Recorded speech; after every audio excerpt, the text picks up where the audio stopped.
বন্যার সময় ত্রাণ দিতে যখন গিয়েছি, আমরা নিজের চোখে আসলে দেখেছি মানুষগুলো আমাদের হাত ধরে তারা কান্না করেছে, আমাদের হাত ধরে তারা চুমু খেয়েছে এবং বলেছে যে এমন আসলে কেউ আসেনি কখনো তাদেরকে সাহায্য করতে।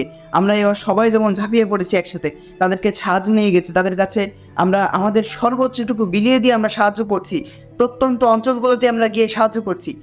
এগুলো আসলে এর আগে তারা কখনো দেখেনি এবং তারা আসলে আমাদের নিয়ে খুবই খুশি।